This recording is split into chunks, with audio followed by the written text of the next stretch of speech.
Olá, tudo bem pessoal? Estamos aqui mais uma vez reunidos para uma videoaula de direção defensiva. Desta feita, teremos aqui a direção defensiva de número 7. Nós vamos tratar aqui do assunto da aquaplanagem, também conhecida como hidroplanagem. Na aula anterior, em algumas aulas anteriores, melhor dizendo, nós vimos sobre a aderência, Que a aderência é o contato que os pneus têm com o solo.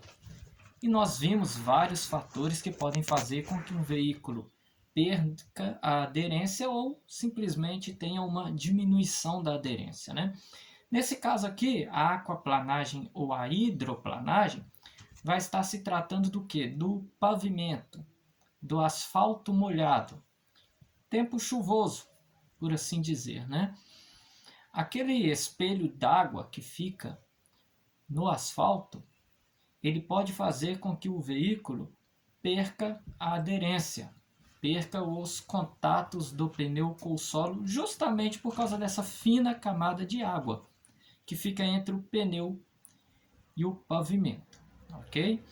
E é lógico que essa fina camada de água, e essa aderência, ela pode fazer com que o veículo perca o contato com o solo. O veículo pode derrapar, ele pode vir a rodar na pista, A pessoa pode encontrar situações complicadas. Mas então a aderência, ela é isso. Ela é o contato dos pneus com o solo. E por causa da aquaplanagem, dessa fina camada de água, o veículo ele pode perder esse contato. A sensação que o condutor vai ter é como se o veículo estivesse flutuando, ali sobre aquele asfalto molhado. O veículo fica tão leve por causa da perda ou da diminuição da aderência que você sente mesmo como se o veículo estivesse flutuando. E quais os fatores que podem contribuir para que um veículo se encontre nessa situação de aquaplanagem ou de hidroplanagem, que são a mesma coisa? Bom, podem ser diversos fatores. Alta velocidade. A alta velocidade ela pode contribuir, caso o asfalto esteja molhado, para a aquaplanagem. Além da alta velocidade, pode ser pneus em péssimos estados de conservação. No caso dos pneus, não precisa nem de você estar em alta velocidade, não. Se os pneus estiverem ruins, você já pode sentir os efeitos da aquaplanagem. Pneus também subcalibrados, seriam aqueles pneus vazios, sobrecalibrados, os pneus cheios demais, Então, diversos fatores agregando-se a água na pista, que forma essa fina camada de água, pode fazer com que o veículo sinta os efeitos da aquaplanagem ou a hidroplanagem. Então é a falta da aderência dos pneus com o solo por causa da existência de uma fina camada de água. Quem se vê na necessidade de anotar, de escrever, é bom, isso ajuda a decorar, A aquaplanagem ou hidroplanagem é isso. É a falta de aderência dos pneus com o solo por causa da existência de uma fina camada de água. Pode ser por alta velocidade, pneus em péssimos estados de conservação, sub- ou sobrecalibrados e outros fatores também, tá?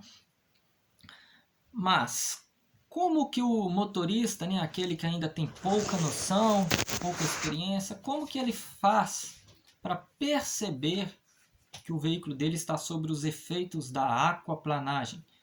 Porque tem pessoas que não percebem o veículo, naquela condição da física, parecendo que está flutuando de tão leve que ele ficou. Tem pessoas que não percebem isso. Uma das maneiras de você perceber é você observar os espelhos retrovisores, os espelhos laterais, o que você tem do lado direito e do lado esquerdo. Sobre o asfalto molhado, quando você olha para os espelhos retrovisores, você consegue ver que o seu veículo deixa um jato de água para trás. Ele deixa aquele jato de água, Se você olhar pelos espelhos retrovisores e vê que o seu veículo está deixando um jato de água, beleza, está tudo tranquilo. Seu veículo está tendo contato dos pneus com o solo, então ele não está sentindo os efeitos da aquaplanagem, está tudo tranquilo ali. Agora, se você olhar para os espelhos retrovisores e o seu veículo não está deixando aquele jato de água para trás, né? Obviamente que é o veículo em movimento, né, pessoal? Não adianta você fazer isso com o veículo parado. Não adianta você entrar dentro de um carro parado, chovendo e ficar olhando para o espelho. Não vai acontecer nada, obviamente. Isso é veículo em movimento. Então você olha para os espelhos, vê que não deixa nenhum jato de água para trás, aí sim, é um sinal de que seu veículo está sob os efeitos da aquaplanagem ou hidroplanagem. O que fazer? Tem como consertar essa situação se eu perceber que o meu veículo está sob a aquaplanagem ou a hidroplanagem? Tem como sim. O que você deve fazer é o seguinte: desacelerar suavemente. Por que desacelerar? Porque uma das causas é a aceleração excessiva, né? Então você vai desacelerar suavemente. Desacelerar suavemente não envolve tirar o pé de uma vez do acelerador, como se estivesse pisando em brasa quente, não. É soltar aos poucos, levantar o pé aos poucos. Então você vai desacelerar suavemente. Você vai diminuir a marcha do veículo, porque a diminuição da marcha ajuda a segurar um pouco o carro. E se o carro se segura um pouco, ele fica mais pesado. Então, esse contato dos pneus com o solo vai ser mais fácil de ser recuperado. Então, se você está em marchas leves, né? Se você estiver, por exemplo, na quinta, vai caindo ali para a quarta, terceira, vai reduzindo as marchas. Está na quarta, vai caindo para a terceira, segunda, que o seu veículo vai ficando mais pesado. Então, desacelera suavemente, diminua a marcha, mantenha o volante firme, tá? É para manter a direção firme, não é para apavorar e ficar jogando o volante para um lado, para o outro, fazendo aqueles movimentos violentos, bruscos, não. Manter o volante firme. Quando você for movimentar o volante, é bem devagarzinho, bem levemente, bem aos pouquinhos, tá? Apenas para quê? Movimentar o volante bem devagarzinho? Para evitar que o veículo fique desgovernado, né? Se você mexer o volante bruscamente, na hora do susto, você ir lá e apavorar e mexer bruscamente, aí você vai perder o controle do veículo. Então desacelere suavemente, diminua as marchas, mantenha o volante firme quando for movimentá-lo, é bem aos pouquinhos, de maneira bem suave, tá? E uma coisa muito importante sobre aquaplanagem e hidroplanagem: jamais use os freios. Isso cai muito na prova de legislação, perguntando se deve-se usar o freio para poder controlar os efeitos da aquaplanagem. Jamais, jamais use os freios, né? Você vai fazer isso que eu falei: desacelerar aos pouquinhos, diminuir marcha, volante firme, movimentando aos pouquinhos. Mas freio e virar volante com violência, jamais, porque essas atitudes aí podem fazer com que o veículo rode na piste e até venha a capotar, o que seria, né, algo bem grave, ok? Então isso é aderência, falta de aderência dos pneus com o solo, né? E quando a aderência envolve a aquaplanagem, é porque os pneus vão perder esse contato com o solo por causa de uma fina camada de água existente ali no pavimento. Agora nós vamos tratar de uma manobra que ela é muito conhecida, muito popular. A gente vê no dia a dia, no cotidiano, muitos condutores realizando essa manobra. Muitos têm facilidade em realizá-la, né? Outros já têm dificuldade, outros evitam de qualquer maneira ter que fazê-la justamente porque têm dificuldades com ela, que é a marcha ré. A marcha ré, que é uma manobra simples, que todo condutor deveria saber praticar ela e fazer com habilidade. Mas infelizmente existe aqueles que têm as dificuldades, né? E continuam com suas dificuldades. Por quê? Porque eles têm medo de tentar. Às vezes a pessoa até consegue fazer, mas ela tem tanto medo de tentar fazer a manobra que ela nunca pratica, então ela não sabe se consegue fazer ou não. Mas apesar de ser uma manobra do cotidiano, que a gente vê muitas pessoas fazendo todos os dias, a marcha ré, ela é sim considerada uma manobra de risco. Por que ela é considerada uma manobra de risco? Porque é uma manobra em que você vai andar com o veículo sentido inverso, né? Você vai ter que ficar olhando para trás. E para trás, a gente não tem tanta visibilidade assim como tem olhando para frente. São muitos os pontos cegos andando, olhando para trás, tá? E uma coisa que é muito interessante e é bom saber, o que a direção defensiva fala é o seguinte: quando for realizar a manobra de marcha ré, você tem que estar olhando para trás, ok? A direção defensiva fala isso. Quando for realizar esta manobra, somente olhando para trás. Você também jamais irá realizar a marcha ré nas esquinas ou já no meio de um cruzamento. A gente não realiza a marcha ré em cima da esquina e no meio do cruzamento. E outra coisa sobre a marcha ré. A marcha ré é para pequenas manobras. Andar pouco de marcha ré. Colocar um carro na garagem, fazer uma baliza, sair de uma garagem, enfim. Não é para você andar uma rua inteira de marcha ré. Ah, eu vou andar 100 metros de marcha ré. Não, para que isso? Ela não é para isso, né? Inclusive, a direção defensiva, ela fala o seguinte, que a marcha ré é bom você evitar ela sempre que possível. Ou seja, só faça ré se realmente precisa, se realmente tiver necessidade, tá?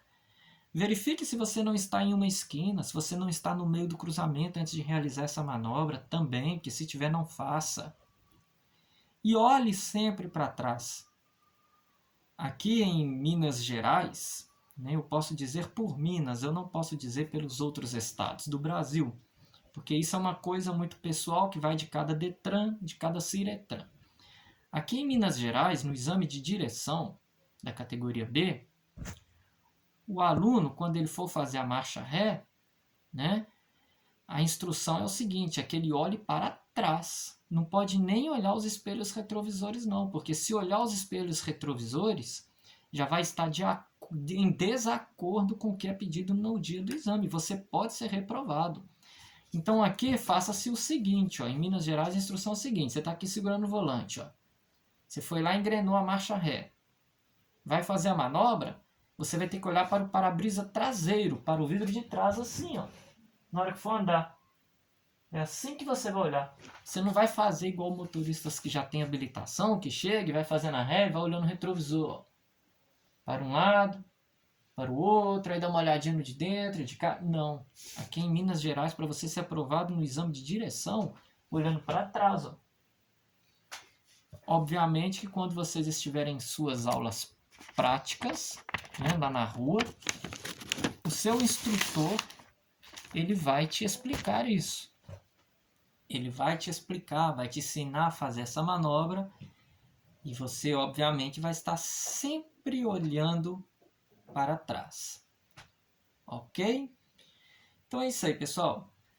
Essa aqui foi mais uma etapa da aula de direção defensiva. Espero que vocês tenham gostado. Estudem bastante, tá? E pretendemos começar a gravar videoaulas aí em intervalos de tempo um pouco menor, né? Por enquanto nós estamos levando aí uma semana, às vezes uma semana e meia para gravar uma videoaula. E eu sei que isso não tem ficado muito legal para aqueles que realmente estão acompanhando e gostam de pegar firme nessas videoaulas. Então nós já estamos com um projeto aí para conseguirmos gravar um pouquinho mais rápido, né? É claro que não é assim muito fácil, porque a pessoa que edita essas videoaulas para mim, obviamente, gera um pequeno custo, né, que eu tenho que pagar para essa pessoa. Então não é algo de graça. Os meus vídeos não são monetizados pelo YouTube, então ainda não ganho nada por isso. Então, pelo fato realmente de que eu tenha, né, que arcar com esse pequeno custo, por isso que às vezes demora um pouquinho para gravar, porque nem sempre eu vou ter o recurso para pagar a pessoa que lança o vídeo para mim no canal. Mas vamos tentar conseguir esses recursos aí, né? para conseguirmos gravar videoaulas mais rápido. No mais, então, que vocês estudem bastante. Um abraço para todos e até a próxima semana.